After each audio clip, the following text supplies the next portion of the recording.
अहीर, ये नाम सुनते ही जहन में क्या आता है? शायद भगवान कृष्ण, ग्वाले और उनकी लीलाओं की तस्वीरें, है ना? पर इस समुदाय की कहानी सिर्फ यहीं तक सीमित नहीं है। इनकी जड़ें पौराणिक कथाओं और बड़े बड़े शाही वंशों से जुड़ी हुई हैं। तो चलिए आज इनकी उत्पत्ति की कहानी को परत दर परत खोलते हैं। तो सबसे पहला और शायद सबसे बड़ा सवाल, अहीर और यादव, क्या ये एक ही हैं? देखिए, मोटे तौर पर जवाब है हाँ। आज ज्यादातर लोग इन दोनों नामों को एक ही मानते हैं और खुद को यादव कहते हैं। तो आज हम इसी पहचान के धागे को सुलझाने की कोशिश करेंगे। तो आगे कैसे बढ़ेंगे? पहले एक परिचय लेंगे, फिर देखेंगे कि ये समुदाय कहाँ-कहाँ तक फैला हुआ है, इनके समाज और वंश की बनावट को समझेंगे, इनके नाम के पीछे का इतिहास जानेंगे और आखिर में इनकी विरासत पर एक नज़र डालेंगे। तो चलिए शुरुआत करते हैं सबसे बेसिक सवाल से कि आखिर अहीर समुदाय है कौन और इनकी पहचान क्या है? एकदम सीधे सरल शब्दों में कहें तो अहीर एक हिंदू समुदाय है जिनकी पहचान यादवों से बहुत गहराई से जुड़ी हुई है। भगवान कृष्ण में इनकी अटूट आस्था है और पारंपरिक तौर पर इनका काम खेतीबाड़ी और पशुपालन रहा है। और पता है, बात यहीं खत्म नहीं होती। भारत के अलग अलग हिस्सों में इन्हें कई अलग अलग नामों से भी जाना जाता है, जैसे गवली, घोसी या गोप। बुंदेलखंड में इन्हें दावा भी कहते हैं, गुजरात में आयर और दक्षिण भारत में कोनार। नाम भले ही कई हों, लेकिन समुदाय एक ही है। तो अब जब हम ये जान गए हैं कि इनके कई नाम हैं, तो चलिए देखते हैं कि ये समुदाय भारत और दुनिया में कहां-कहां तक बसा हुआ है। इनकी मौजूदगी सिर्फ भारत तक ही नहीं है, ये एक ग्लोबल कम्युनिटी है। उत्तर भारत में तो इनकी एक बड़ी आबादी है ही, पर ये लोग Nepal, Mauritius, Fiji, south Africa से लेकर दूर कैरिबियन देशों जैसे गुयाना, सूरीनाम और त्रिनिदाद तक में बसे हुए हैं। भारत में तो एक पूरा का पूरा इलाका ही इनके नाम पर है, अहीरवाल। इसका मतलब है अहीरों का घर। ये दक्षिणी हरियाणा और उत्तर पूर्वी राजस्थान का वो इलाका है जहां इस समुदाय की आबादी बहुत घनी है।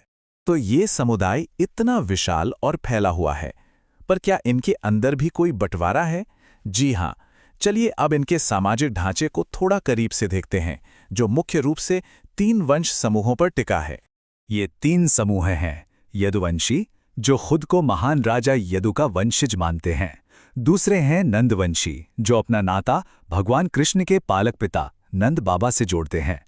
और तीसरे हैं ग्वालवंशी, जो खुद को कृष्ण के संगी साथियों यानी ग्वालों का वंशज मानते हैं। अब आते हैं इस कहानी के सबसे दिलचस्प हिस्से पर, नाम और इतिहास। आखिर ये अहीर शब्द आया कहां से और इस समुदाय की जड़ें कितनी पुरानी हैं?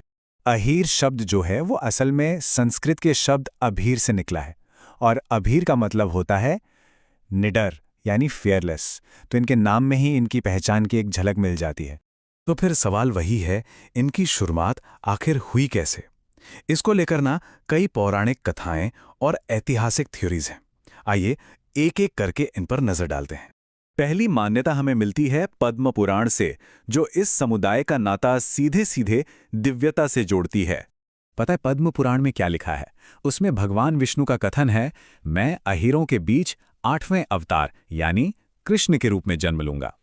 सिर्फ एक ये पंक्ति इस समुदाय को सीधे भगवान कृष्ण से जोड़ देती है। अब एक और पौराणिक कथा की तरफ चलते हैं। इसका संबंध है भगवान परशुराम से। कहानी कुछ यूं है कि जब भगवान परशुराम धरती से क्षत्रियों का संहार कर रहे थे, तब अहीर बच गए थे। और ये देखकर मार्कंडेय ऋषि ने एक भविष्यवाणी की कि सारे क्षत्रिय मारे गए लेकिन अहीर बच गए। कलयुग में ये निश्चित ही पृथ्वी पर राज करेंगे। अच्छा, आप पौराणिक कथाओं से हटकर एक ऐतिहासिक ग्रंथ शक्ति संगम तंत्र की बात करते हैं, जो इनके वंश को एक बहुत पुराने राजघराने से जोड़ता है। जरा इस वंश वृक्ष को समझते हैं। शुरुआत होती है राजा ययाति से। उनके बेटे थे यदु। यदु के वंशज कहलाए यादव। अब इसी वंश में कई पीढ़ियों बाद एक राजा हुए जिनका नाम था आहुक, और माना जाता है कि इन्हीं राजा आहुक के वंशज आगे चलकर अभीर या अहीर कहलाए। देखिए कैसे ये कड़ी जुड़ती है। तो अब हम पहुंच गए हैं अपने आखिरी पड़ाव पर, विरासत और निष्कर्ष। इस पूरी कहानी से क्या समझा जा सकता है? इस समुदाय के विरासत का एक बहुत बड़ा हिस्सा है उनके लोकनायक वीर लोरिक। उनकी वीरता के किस्से आज भी बिहार और पूर्वी उत्तर प्रदेश की भोजपुरी लोक कथाओं में जिंदा हैं, जो इस समुदाय की मजबूत सांस्कृतिक धरोहर का प्रतीक हैं। तो चलिए आज की सारी बातों को फटाफट समेटते हैं। हमने देखा कि ये एक विविध समुदाय है जो यादव पहचान के तहत एक है। ये सिर्फ भारत में ही नहीं बल्कि पूरी दुनिया में फैले हुए हैं। इनका समाज अलग अलग वंश परंपरा पर बना है और इनका इतिहास पौराणिक कथाओं, किंवदंतियों और शाही वंशों का एक बड़ा ही दिलचस्प मिश्रण है। और आखिर में एक सवाल सबके लिए, इतिहास, मिथक और पहचान। किसी भी समुदाय की कहानी हमें इन तीनों के बीच के उलझे हुए रिश्ते के बारे में आखिर क्या सिखाती है, इस पर सोचना तो बनता है।